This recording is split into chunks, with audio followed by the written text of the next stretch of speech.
இப்போ நம்ம சேனலில் கேரட் சாதம் செய்ய போகிறேன். அதுக்கு ஒரு 3 கேரட்டு திருவி வச்சுருக்கேன். இப்போ ஒரு கடாயில் எண்ணெய் ஊற்றிருக்கு. ஒரு பிரியாணி இலை, 2 பட்டை, ஒரு 3 கிராம்பு, ஒரு 3 ஏலக்காய்,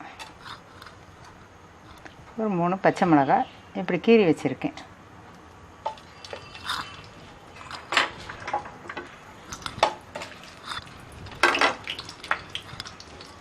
கொஞ்சம் முந்திரி பருப்பு, ஒரு பெரிய வெங்காயம் நறுக்கி வச்சுருக்கேன்.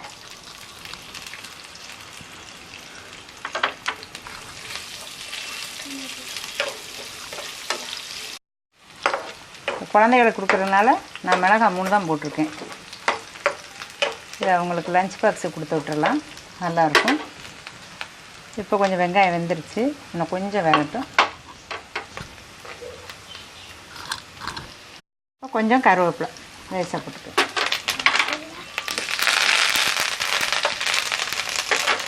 இப்போ நம்ம திருவி வச்சுருக்க கேரட்டை அதில் போட்டு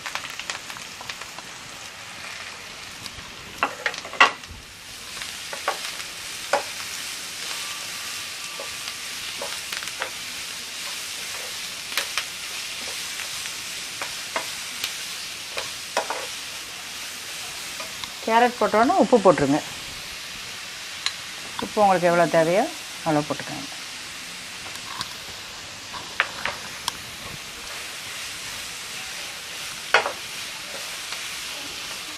வந்துருச்சு. ஒரு அரை டீஸ்பூன் சாம்பார் பொடி,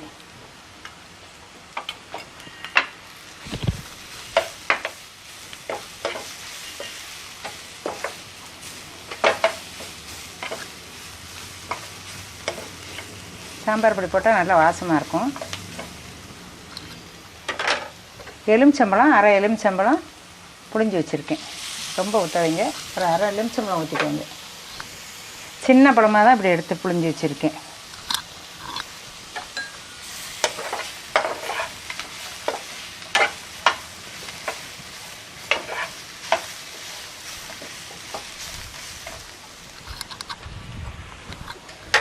இனிமேல் நம்ம சாதத்தை போட்டுடலாம்.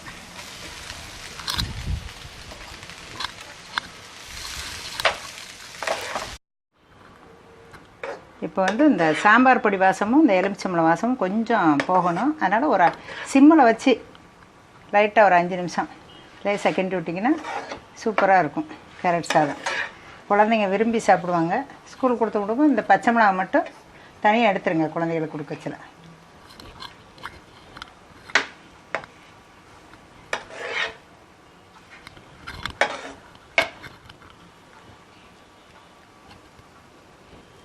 இப்போ 5 நிமிஷம் ஆச்சு. கேரட் சாதம் ரெடி. நீங்கள் செஞ்சு குழந்தைகளுக்கு கொடுத்து விடுங்க, சூப்பராக சாப்பிட்டு வருவாங்க. ஹெல்த்தியான ஃபுட்டும் கூட. இனிமேல் நம்ம அடுப்பை ஆஃப் பண்ணிடலாம். லைக் பண்ணுங்க, ஷேர் பண்ணுங்க, சப்ஸ்கிரைப் பண்ணுங்க, பெல் சிம்பிளா பிரஸ்